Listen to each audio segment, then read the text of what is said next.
اللہ اللہ اللہ اللہ اللہ۔ آپ میرے ساتھ لا الہ الا اللہ دہرائیے گا۔ بسم اللہ الرحمن الرحیم۔ اللہ تعالیٰ کی معرفت کے اشعار ہیں۔ یار بمعنی دوست، یار رہے یا رب تو میرا اور میں تیرا یار رہوں، یار رہے یا رب تو میرا اور میں تیرا یار رہوں، مجھ کو فقط تجھ سے ہو محبت، خلق سے میں بیزار رہوں، ہر دم ذکر و فکر میں تیرے، ہر دم ذکر و فکر میں تیرے مست رہوں، سرشار رہوں، مست رہوں، سرشار رہوں، ہوش رہے مجھ کو نہ کسی کا تیرا مگر ہوشیار رہوں، تیرا مگر ہوشیار رہوں، اب تو رہے بس تادم آخر، اب تو رہے بس تادم آخر ورد زباں اے میرے الہ، لا الہ الا اللہ، لا الہ الا اللہ، لا الہ الا اللہ، لا الہ الا اللہ، سوا معبود حقیقی تیرے سوا معبود حقیقی کوئی نہیں ہے، کوئی نہیں، کوئی نہیں ہے، کوئی نہیں، تیرے سوا مقصود حقیقی، تیرے سوا مقصود حقیقی کوئی نہیں ہے، کوئی نہیں، اور تیرے سوا موجود حقیقی کوئی نہیں ہے، کوئی نہیں، تیرے سوا مطلوب حقیقی کوئی نہیں ہے، کوئی نہیں، کوئی نہیں ہے، کوئی نہیں۔ اللہ تعالیٰ یہ کیفیات ہمارے دلوں میں بھی اتار دیں کہ اللہ کے سوا کوئی ہمارا محبوب نہ ہو، اللہ کے سوا کوئی مقصود نہ ہو ہمارا، اور اللہ کے سوا کوئی مطلوب نہ ہو، اور اللہ کے سوا کوئی ہمارا ہم سامنے کسی کو دیکھے نہیں، جب کوئی گناہ کا خیال آئے تو اللہ ہمارے سامنے آ جائے۔ ایک دعا آپ صلی اللہ علیہ وسلم فرماتے تھے، اللہم انی اسألک ما تحول بہ بین و بین معصیتی، یا اللہ جب میں کچھ کرنے لگوں ایسا کام جو معصیت کا ہو، آپ کو ناراض کرنے کا ہو، تو آپ میرے اور اس کام کے درمیان میں حائل ہو جایا کریں۔ یہ کیفیات اللہ ہماری پیدا فرما دیں۔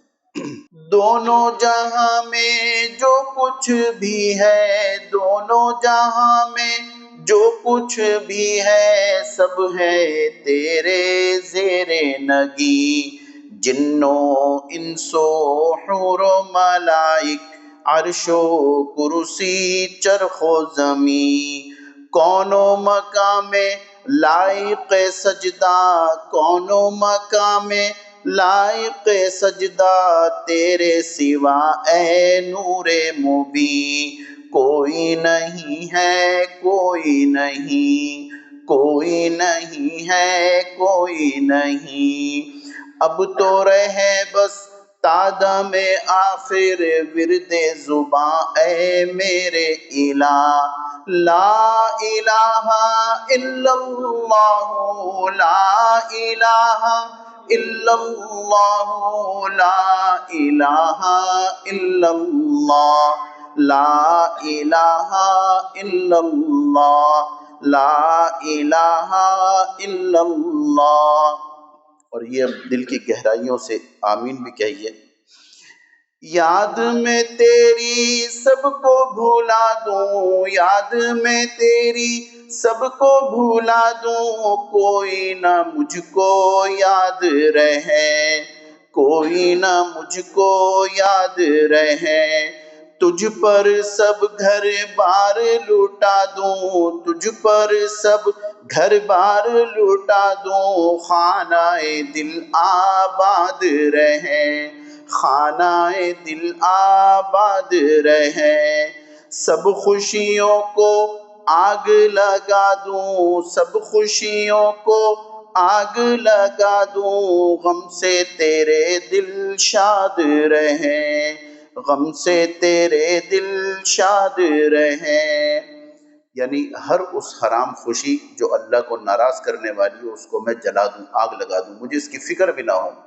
جب انسان کسی ایسے کام جس کو جو شریعت نے منع کیا ہے اس کا کرنے کا ارادہ کرے یا کرنا چاہے تو اس کو نہ کر کے غم اٹھاتا ہے، ایک تکلیف اٹھاتا ہے کہ یہ کام میں نے نہیں کیا۔ نظر کو جھکا لیں جہاں نظر جھکانی چاہیے، اس وقت دل کے اوپر آرے چلتے ہیں، جہاں جھوٹ بولنا ہو وہاں جھوٹ نہ بولا، اس کو یہ کرتے ہوئے دل کے اوپر بوجھ پڑتا ہے۔ غیبت ہو رہی ہے، بیٹھے ہوئے ہیں باتیں کر رہے ہیں، غیبت نہ کریں، دیکھیں دل کے اوپر کیسا بوجھ پڑے گا، کیونکہ ہمارے نفس کو حرام لذتوں کی عادت ہے، تو اس کو وہ لذت نہ دیں تو پھر ہوگا، پھر یہ غم جو اٹھائیں گے نا تو اس غم کے بدلے میں ملے گا کون میرے دوستو؟ اللہ ملیں گے ہمیں۔ سب خوشیوں کو آگ لگا دوں، غم سے تیرے دل شاد رہے، اور سب کو نظر سے اپنی گرا دوں، سب کو نظر سے اپنی گرا دوں، تجھ سے فقط فریاد رہے، تجھ سے فقط فریاد رہے۔ اور ہم سب کا المیہ نفس اور شیطان ہمارے ساتھ لگا ہوا ہے، بس اس کو پچھاڑنا ہے۔ نفس و شیطان دونوں نے مل کر، نفس و شیطان دونوں نے مل کر ہائے کیا ہے مجھ کو تباہ، ہائے کیا ہے مجھ کو تباہ۔ اے میرے مولا میری مدد کر، اے میرے مولا میری مدد کر، چاہتا ہوں میں تیری پناہ، چاہتا ہوں میں تیری پناہ۔ مجھ سا خلق میں کوئی نہیں ہے، مجھ سا خلق میں کوئی نہیں ہے، بد کردار و ناماسیہ، بد کردار و ناماسیہ۔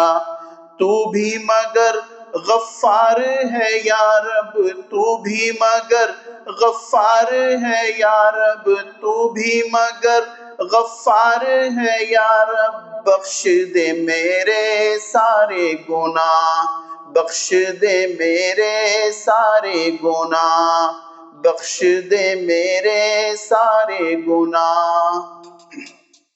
الحمدللہ وکفی وسلام علی عبادہ الذین اصطفی، اما بعد۔ رمضان کا مہینہ، اس کا رفعت، اس کی رفعتیں، اس کی بلندیاں، اس کی عزت، اس کی تکریم، یہ کیا ہے؟ مجھ جیسا طالب علم اس کو بیان کرنے سے قاصر ہے۔ یہ مہینہ وہ مہینہ ہے کہ اللہ نے فرمایا کہ یہ میرا مہینہ ہے، اور پھر اللہ نے اس کو اپنی کتاب، اپنے کلام کے ساتھ جوڑا، شہر رمضان الذی انزل فیہ القرآن۔ یہ معمولی مہینہ نہیں ہے، اس کی قدر کر لو۔ جب کوئی حکم دیا جاتا ہے تو شاباشی بھی دی جاتی ہے، اور اگر حکم سخت ہو تو آگے ڈھارس بنائی جاتی ہے۔ ایام معدودات، یہ حکم سخت ہے، صبح سے شام تک بھوکا پیاسے تمہیں رہنا ہے، تو یہ چند دن کی بات ہے بس، ایام معدودات بس۔ لیکن اس میں بھی اگر کوئی سفر میں ہے یا بیمار ہے تو پھر روزے چھوڑ دے، کوئی حرج نہیں۔ یہ ہے اللہ رحیم ذات۔ ایک کسی غیر مسلم سے بات ہو رہی تھی تو انہوں نے کہا ہم بھی روزے رکھتے ہیں، کہ اللہ ہمارے بھی روزے ہوتے ہیں، ہمارے روزے اس طرح کے ہوتے ہیں۔ میں نے کہا آپ کا روزہ نہیں ہوتا، کہنے لیں ہم رکھتے ہیں. میں نے کہا غلط رکھتے ہیں آپ، کوئی ضرورت نہیں آپ کو روزہ رکھنے کی. کہنے لیں کیوں؟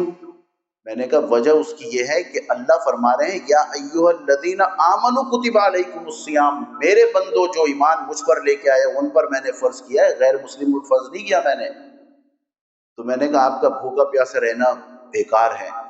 یہ ہمیں یہ دولت اللہ نے دی ہے، ایمان کی دولت. ایمان کی جو اللہ نے ستون بنائے اس میں ایک ستون اس رمضان کا ہے. اگر کسی کا یہ ستون ہل گیا تو وہ عمارت جگمگا جائے گی، وہ عمارت بھی کھڑی نہیں رہے گی. میں نے کہا آپ کے پاس تو کوئی عمارت ہی نہیں ہے، ہمارے پاس عمارت ہے ایمان کی، الحمدللہ. تو یہ مہینہ اس کی ہر لمحہ برکات والا ہے. آپ نے سنا ہوگا علماء سے، بزرگوں سے، بڑوں سے کہ تہجد کا وقت اللہ کی نظر میں بڑا قیمتی وقت ہے. یعقوب علیہ السلام نے بھی اپنے بیٹوں سے کہا تھا کہ میں اللہ سے تمہارے لیے بخشش مانگوں گا، اور مفسرین نے لکھا ہے وہ رات کا وقت تھا، تہجد کا وقت. یہ اتنا قیمتی وقت ہوتا ہے. میرے دوستو 11 مہینے ہم غفلت میں سوتے ہیں، ہم تہجد نکال دیتے ہیں الا ماشاء اللہ. جو نیک لوگ ہیں جو راتوں کو اٹھتے ہیں ان کی وجہ سے دوسروں کو بھی رزق دیا جاتا ہے، یہ بات یاد رکھیے. انہی کی وجہ سے یہ سلامتیاں ہیں، بظاہر نظر نہیں آتا. جو لوگ رات کو اٹھتے ہیں وہ اور جو سوتے رہتے ہیں وہ برابر ہو جائیں گے کیا؟ جو آنسو بہاتے ہیں وہ اور جو کھیل کود میں اپنا وقت ضائع کرتے ہیں برابر ہو جائیں گے؟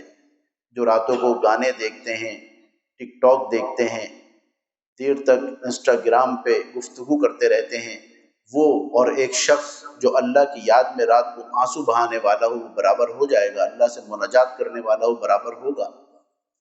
اللہ ان سب کو لا کے کھڑا کریں گے. تو یہ تہجد کا وقت بڑا قیمتی ہے. اب رات کو اٹھ کر کوئی شخص 2 یا 4 رکعت 11 مہینے نہیں پڑھ رہا. آپ صلی اللہ علیہ وسلم نے فرمایا قد اذلکم شہر عظیم، شہر مبارک، شہر، یہ وہ مہینہ ہے جو عظیم ہے، بہت بڑا ہے، یہ برکتوں والا ہے. اس کا مطلب اس کے ہر لمحے میں برکتیں نازل ہو رہی ہیں. اور دلیل اس کی یہ ہے کہ اگر کوئی صبح 10 بجے 2 رکعت نماز پڑھے تو جو برکت اس کو تہجد کے وقت 2 رکعت نماز پڑھنے کی ملتی ہے وہ اس وقت 10 بجے وہ 2 رکعت نماز پڑھنے سے وہ برکتیں ملیں گی. کوئی ظہر کے بعد 2 رکعت نماز پڑھے وہ اس کو تہجد کے وقت جو برکتیں ملتی ہیں وہ اس وقت ملیں گی. تو یہ کتنا قیمتی وقت ہوا. بڑے بڑے بزرگوں سے میں نے سنا ہے کہ ہم اس ماہ مبارک کے بارے میں کچھ کہتے ہوئے لرزتے ہیں، اتنا قیمتی مہینہ ہے یہ. اور اس کی شروعات اللہ نے ایک دن پہلے سے فرما دی. روزہ کل رکھنا ہے لیکن آج جب چاند نظر آ گیا اس ماہ مبارک کا تو آج کھڑے ہو جاؤ. جو کھڑا رہا رات کو رمضان میں اللہ تعالیٰ اس کے تمام پرانے گناہوں کو معاف فرما دیں گے. کیا زبردست سیل اللہ نے لگائی ہے. اب اگر کوئی فائدہ نہ اٹھائے تو میرے دوستو یہ محرومی نہیں ہے، یہ بدبختی ہے.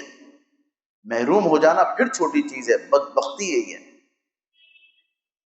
کچھ نہیں کر سکتے، بہت آسان ہے. صرف اتنا کر لیں کہ جہاں بیٹھیں وہاں اللہ کا بول منہ سے نکال دیجئے، بس فالتو بات نہ کریں، اللہ کا بول نکال دیں بس. اتنا تو ہم سب کر سکتے ہیں. آپ صلی اللہ علیہ وسلم نے 4 باتوں کی تلقین فرمائی کہ یہ 4 کام کیا کرو اس مہینے میں. لا الہ الا اللہ کی کثرت، یہ بارہا میں عرض کرتا ہوں میرے دوستوں، اور بار بار عرض کرنے کا مطلب یہ ہوتا ہے کہ جس جگہ پر پانی ٹپکتا رہتا ہے قطرہ قطرہ، وہ جگہ یا تو گڑھا بنا دیتی ہے یا اپنے پانی کا رنگ ہلکا سا زرد رنگ چھوڑ دیتی ہے. اللہ تعالی ہمارے قلوب میں بھی اپنی محبت کا وہ زرد رنگ چھوڑ دیں. اور ایک ہی بات حاصل ہماری گفتگو کا ایک ہی ہے میرے دوستو، کس طرح سے ہم اللہ کے ساتھ جڑ جائیں. اللہ ولی الذین آمنوا یخرجہم من الظلمات الی النور. اللہ وہ دوست ہیں جب وہ کسی کا ہاتھ پکڑ لیتے ہیں دوستی سے تو وہ کیا کرتے ہیں، وہ پھر اندھیروں سے روشنی کی طرف لے آتے ہیں. غربت اندھیرا ہے، اللہ تعالیٰ غربت دور فرما دیں گے. بظاہر غربت اگر ہو کوئی بات نہیں، دل مطمئن ہوگا، کوئی حرج نہیں. میرے دوستو ہم تک ایمان صحابہ رضوان اللہ علیہم اجمعین، آپ نے سنی ہوگی حدیث، فنا ابن فنا ابن فنا، اور پھر کسی صحابی کا نام آئے گا.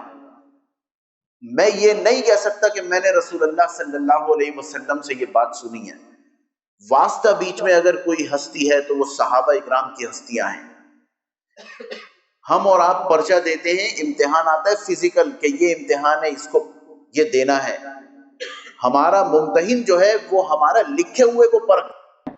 صحابہ کے بارے میں الذین امتحن اللہ قلوبہم للتقوی، میں نے ان کے تمہارے دلوں کو پرکھ لیا ہے، تمہارے دلوں کو میں نے جانچ لیا. اللہ نے دلوں کا امتحان لیا ہے صحابہ کے. میرے دوستوں،